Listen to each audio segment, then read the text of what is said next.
함께 말씀 앞에 서신 여러분들을 진심으로 축복합니다. 하나님께서 기뻐 받으시고 우리의 마음과 또 삶의 모습 가운데 역사하시기를 간절히 소망합니다. 기도하겠습니다. 참 좋으신 하나님 감사합니다. 하나님 앞에 나아갑니다. 부끄럽고 또한 연약한 모습이지만 하나님께서 우리를 사랑하시고 하나님의 긍휼하심으로 함께하심을 확신하여서 믿음의 소망을 가지고 나아갑니다. 주님을 찾는 자들에게 만나주시고 하나님을 구하는 자들에게 응답하여 주시옵소서. 예수님 이름으로 기도드립니다. 아멘. 우리 함께 찬송하여서 주님께 나아갑니다. 오늘은 찬송가 96장입니다. 찬송 96장 함께 찬양합니다.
창세기 41장 37절에서부터 57절의 말씀 함께 나눕니다.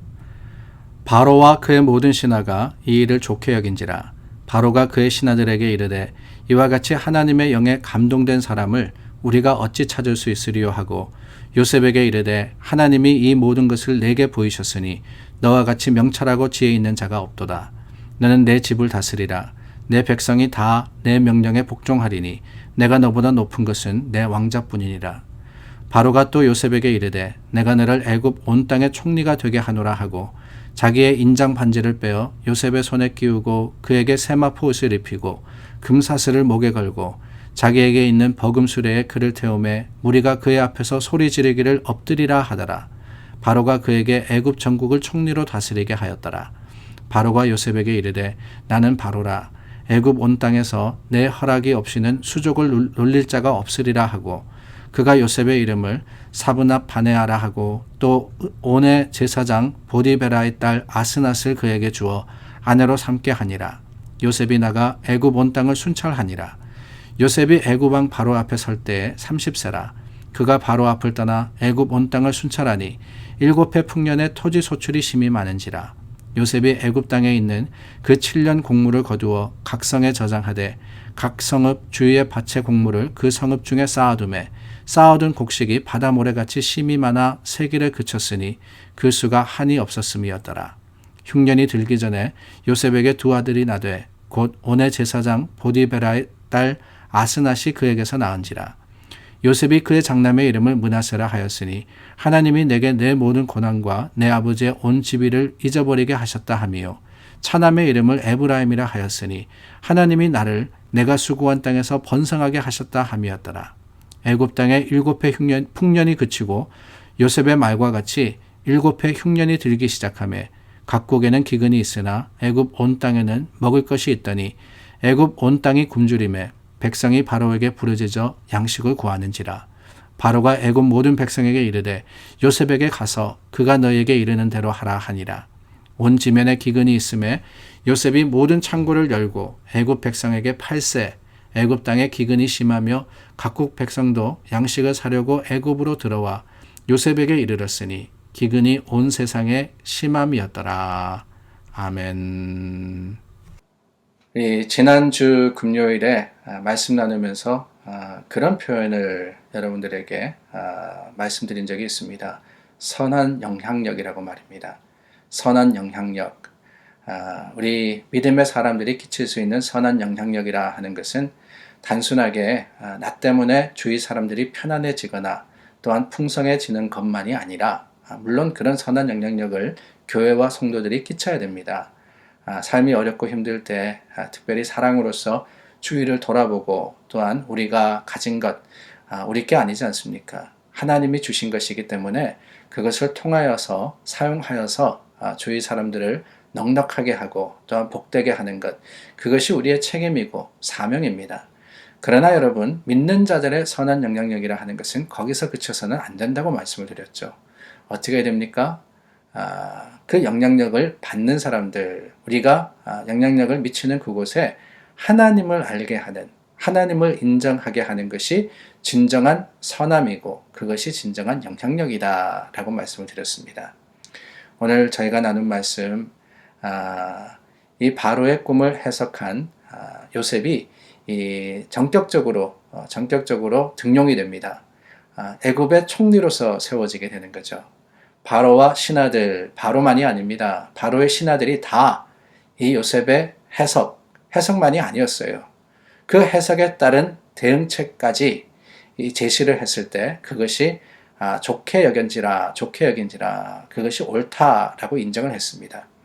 그런데 여러분 오늘 말씀 38절에 보면은요.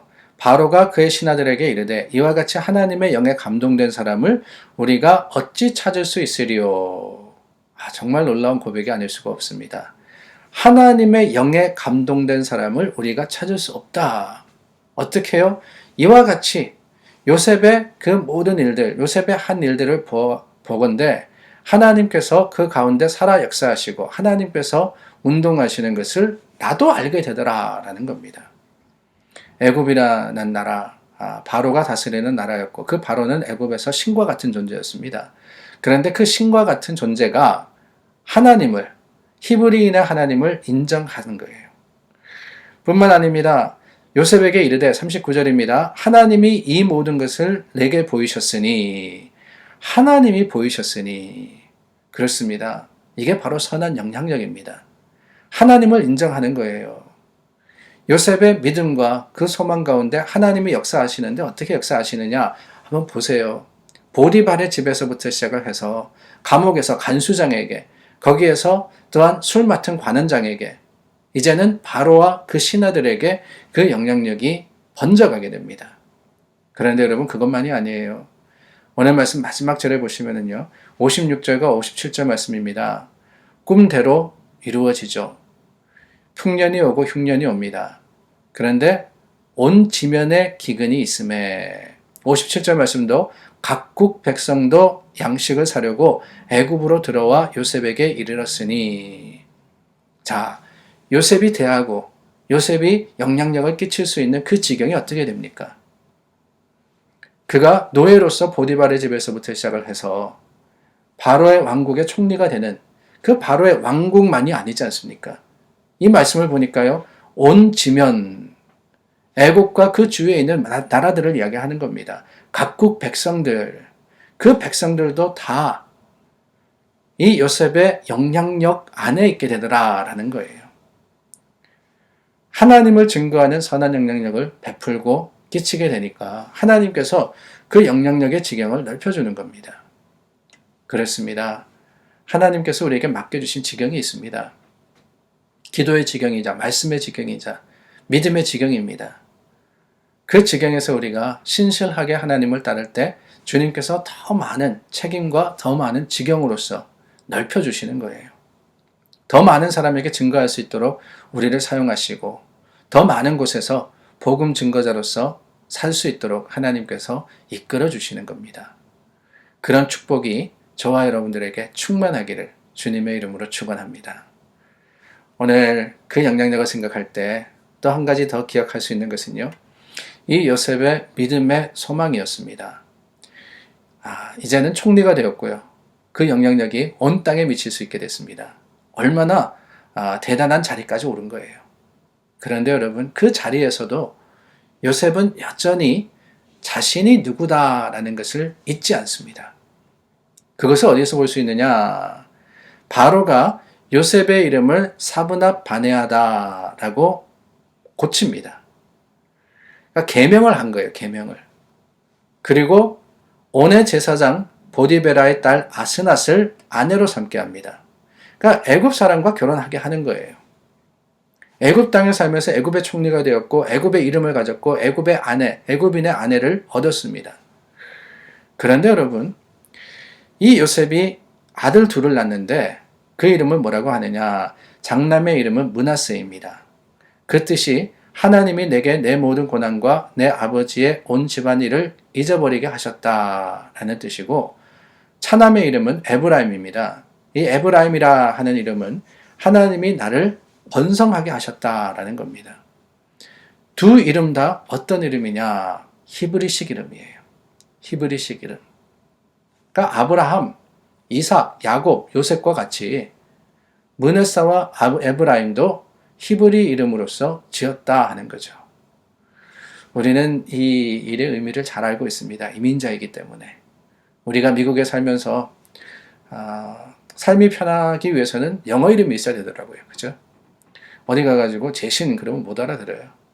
그래서 그냥 누가 What's your name? 이렇게 물으면 그냥 제이슨 이렇게 이야기합니다. 그래야 알아들으니까. 그런데 여러분, 이민자의 삶을 살면서 우리들 자녀들 낳고 키울 때 어떻게 합니까? 한국 이름을 꼭 지어주잖아요. 저희 아이들도 큰애가 일라이자고 둘째가 이낙입니다. 한국 이름이 있어요. 주은이, 규은이. 왜요? 한국 사람이니까. 한국 사람이니까. 요셉도 마찬가지입니다. 애굽에서 살고 있습니다. 애굽의 총리입니다. 그러나 여러분, 그의 정체성이 무엇이냐? 하나님이 택한 백성, 하나님의 사람, 바로 히브리인이었다라는 것을 그는 잊지 않고 자녀들의 이름을 지어줬던 겁니다. 그렇습니다. 우리는 세상을 사는 사람들입니다. 세상 안에서 세상의 삶을 우리가 살아가고 있습니다. 그러나 여러분, 우리의 정체성은요, 세상 사람 아니에요. 저와 여러분들의 정체성은 믿는 자입니다. 하나님의 백성이자 주님의 아들, 딸입니다. 그 정체성을 우리가 잊어버리지 않을 때, 그 정체성을 우리가 붙들 때 세상에서 살아가지만은 세상을 이기는 승리자가 되는 것이고, 하나님께서 그 지경을 넓혀주시고 축복하시며 주님의 거룩하심으로 이끌어 주시는 겁니다. 사랑하는 여러분, 오늘도 여러분들의 삶의 현장에서 이러한 놀라운 축복을 받아 누리는 주님의 사람들이 되시기를 예수님의 이름으로 축원합니다. 기도하겠습니다. 참 좋으신 하나님, 감사합니다. 하나님의 사람들, 오늘 주님의 백성으로서의 삶을 살기를 원합니다. 우리가 누구인지를 기억하게 하여 주시고, 하나님의 사람으로서, 주님의 자녀로서 그 정체성을 붙들고 선한 영향력을 끼치는 하나님의 사람 삼아 주시옵소서. 예수님 이름으로 기도드립니다. 아멘. 오늘 중보에서 기도하기를 원합니다. 우리 함께 예배 드리기가 힘들고 또한 여러 가지 사역들을 하기가 힘들지만은 그 가운데서도 서로를 보살피며 또한 참 우리 마음을 다해서 한 교회로서 서기를 바랍니다. 특별히 구역장님들, 구역봉사자들 수고 많이 하십니다. 그들이 또한 사랑의 마음으로서 돌보고 살필 때 하나님의 거룩하심과 그 사랑하심이 우리 모두의 자랑이 될 수 있도록 우리 구역 봉사자들을 위해서 기도해 주시기를 부탁드립니다. 기도하겠습니다.